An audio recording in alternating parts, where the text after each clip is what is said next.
Kepengurusan BMT, kalau saya telusuri dari awal, memang ada kesalahan di dalam penjaringan ya yang dilakukan oleh tim penjaringan ya, DPP, di mana di PO 05 itu sudah dijelaskan. Ada klausul yang menyatakan calon ketua umum itu tidak pernah atau menjalani hubungan selama 2 tahun atau lebih. Sedangkan ada putusan Mahkamah Agung itu sudah inkrah ya, itu menyatakan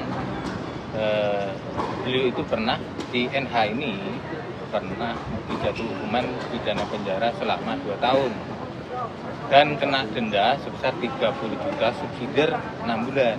Dalam arti beliau ini kan dalam pencalonan sudah cacat dulu.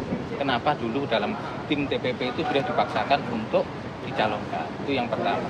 Sehingga dengan awal seperti itu, kepengurusan sekarang ini menurut pandangan saya banyak yang menyalahi aturan.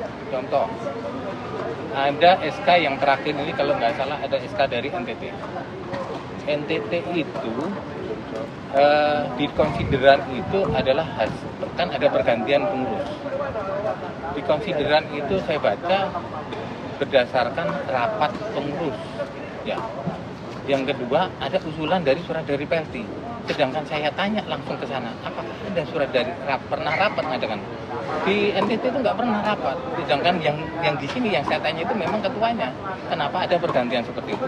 Terus setelah ada konsiderannya sudah salah, di dalam ada surat putusan memutuskan menetapkan nama si A ya sebagai sekretaris. Nah itu nggak jelas, itu kabur.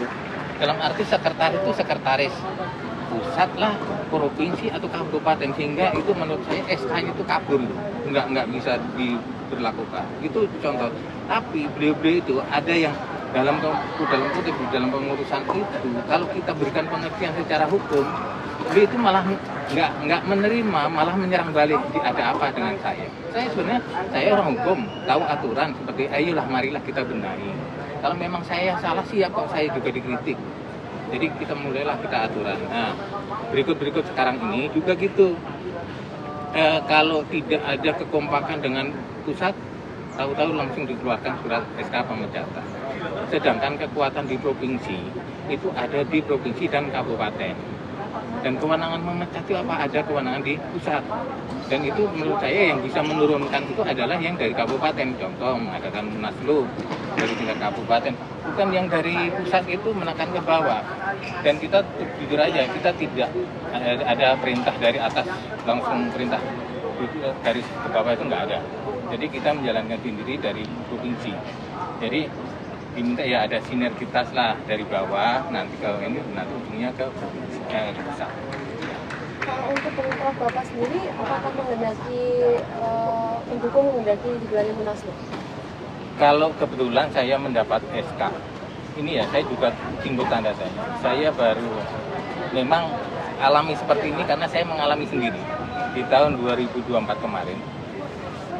Sebelumnya sudah ada pemilihan, ini untuk wilayah Jawa. November 2023 sudah ada pemilihan, saya didukung oleh 8 kabupaten. Masa kalah dengan yang 3 kabupaten? Itu sudah ada letak kejanggalan. Setelah itu dibentuklah karetaker, sudah dibentuk karetaker. Bentuk karetaker pun nggak ada laporan siapa yang menjadi karetaker. Akhirnya saya di bulan Oktober kemarin saya diundang lah sama Pak untuk setelah di Jambi untuk memimpin VRT. Ternyata setelah saya masuk di dalam VRT, saya ya alhamdulillah sama teman-teman masih dipercaya langsung dan kabupaten mempercayakan. Setelah masuk, saya mengusulkan surat SK ke pusat. Ternyata sudah berbulan-bulan SK itu nggak turun. Saya mengutuslah sekretaris saya untuk ke Jakarta, menanyakan SK-nya mana. Karena untuk bilang, ternyata ke Jakarta itu saya tanyakan hanya bukan dikasihkan kertas SK, malah hanya dikasih PDF. Itu pun ada pesan. Ya, ini ada sekretaris saya dipesan jangan disebarluaskan dulu. Apa SK nggak boleh disebarluaskan? Ya. Terus yang kedua, setelah gaduh memang nggak saya sebarluaskan karena hanya saya mau membuka rekening untuk pembukaan di dalam PLT karena sudah menurut saya sudah sah sudah ada.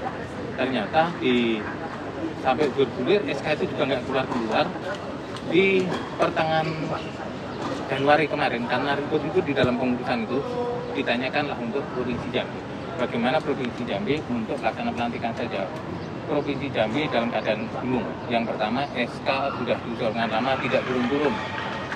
Yang kedua, program dari PLT pusat itu selalu berubah, sehingga acara untuk di Jambi ternyata selalu mundur. Sehingga Jambi insya Allah boleh atau tidak boleh, karena saya punya kekuasaan untuk wilayah Provinsi Jambi, saya akan mengadakan turnamen di tanggal 19 sampai 23 Februari.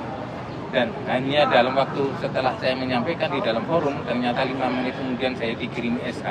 Jadi ini dalam kutip ada apa di sini? Inilah, marilah kalau menurut saya, ayolah teman-teman, marilah kita perbaiki organisasi PLT ini. Kita ini bukan CPNS untuk cari duit, kita ini memang betul-betul pure bagaimana mengembangkan ini. Memang kita ini untuk mengembangkan bibit, dan kita ini jujur nggak ada kok mengambil keuntungan. Ya. Jadi malah uang kantong sendiri itu banyak yang korban. Saya kira itu. Menurut Bapak siapakah sosok yang layak untuk memimpin PLT saat ini? Kalau sosok, cuma ini kan desa susus ya. Tapi memang dari awal-awal memang teman-teman ada sekitar 23 atau 24 provinsi itu yang akan mengadakan munaslup. Setuju, cuma terakhir ini sudah ada figur yang mau bersedia ya. Jadi beda loh ya. Kalau menurut saya, orang yang bersedia sendiri dengan orang yang kita tarik, itu nanti hasilnya beda. Jadi menurut saya lebih bagus orang yang bersedia dulu, daripada orang yang diam tapi kita dudukkan. Jadi alhamdulillah ada Pak Jenderal Dudung Abdurrahman, beliau berkenan untuk sebagai ketua PLT, ya saya dukung, sportif. Tapi saya minta tadi nanti kalau sudah ada hasilnya, ayo marilah kita perbaiki, kita jalankan sesuai ADART. Nah, menyusun membuat ADART sama tunjuk organisasi PO itu kan susah. Janganlah mengganti-ganti seperti itu. Itu harus diadakanlah munaslup. Contoh saya kritik juga pada saat Rakernas kemarin ya, yang dilakukan oleh Pak Nurdin Halid. Itu kok di dalam aturan tatipnya itu ada juga klausul yang kalau di dalam anggaran daerah rumah tangga bahwa tidak ada kok menyebutkan PLT kabupaten ikut, itu nggak ada. Itu dibuat seperti itu. Jadi dalam kutip ada apa di sini? Jabatan itu hanya sementara, nggak usahlah menyalahi aturan-aturan. Kalau kita sudah menyalahi aturan, nanti pasti jalannya juga jelek. Mungkin ada pesan-pesan atau tambahan yang ingin disampaikan? Ya kalau saya intinya, kalau bisa konsolidasi lah. Tapi kalau nggak ada, ayo kita mengadakan munaslup saja. Kalau memang munaslup gagal, kita melakukan gugatan. Gugatan ada gugatan Klankiseng, ya. Klankiseng itu dari beberapa provinsi diwakili cukup 1 orang. Baik, terima kasih banyak Bapak. Salam sukses selalu. Ya. Baik, terima kasih sekali. Paling tidak kami dari Jawa Barat ingin menyampaikan informasi apa yang terjadi di Jawa Barat. Jadi Jawa Barat itu pada saat itu saya sebagai ketua umum bulan November 2024 mengadakan musyawarah provinsi, di mana musyawarah provinsi itu berjalan sesuai dengan ADART, termasuk juga dihadiri oleh KONI. Tapi kemudian pihak PPPLT mengeluarkan surat yang dasarnya tidak tepat dan malah tidak benar, yang menyatakan musyawarah provinsi supaya tapi karena musyawarah provinsi itu adalah putusan tertinggi, akhirnya musyawarah itu berdiskusi, dihadiri oleh KONI, melanjutkan musyawarah karena sesuai ADART memang ya. Nah setelah itu selesai terbentuk formatur, kemudian kami mengusulkan susunan kepengurusan ke KONI Jabar untuk direkomendasikan. Hanya pada tanggal bersamaan PPPLT mengeluarkan SK-PLT, di mana SK-PLT itu sudah sangat jelas melanggar ADART, tidak sesuai dengan ADART. Nah dengan demikian kemudian kami masih mencoba berbicara baik di di mana mengutus salah satu kami, yaitu Pak Haji Urip, untuk berbicara dengan Sekjen Andi Fajar, yang pada dasarnya kami siap sebetulnya melaksanakan kembali musyawarah luar biasa yang mengulang dari yang sebelumnya. Tetapi sampai detik akhir bulan Desember, itu juga tidak terlaksana. Dan malah pada saat bulan Januari, 1 Januari, PPPLT mengeluarkan lagi SK PLT yang menunjuk dirinya sendiri Sekjen menjadi PLT kembali di Jawa Barat, dan itu jelas-jelas juga melanggar ADART. Nah, berdasarkan itu semua, akhirnya PKPKOT pemegang hak suara, karena di provinsi itu pemegang hak suara adalah kabupaten kota, berapat, berkomunikasi, memutuskan membentuk forum komunikasi antar kabupaten kota, di mana ketuanya adalah Pak Urip dan sekjennya adalah Pak Jimmy. Jadi secara general seperti itu, nanti forum komunikasi bisa menjelaskan hal-hal lain tambahan.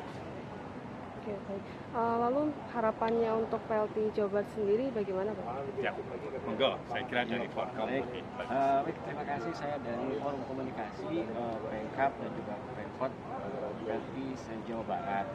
Harapannya ya kami secara organisasi di PLT Jawa Barat itu kembali normal, dan proses musyawarah, proses berjalannya organisasi sesuai dengan ADART dan juga PO yang sudah ada di PPPLT sendiri.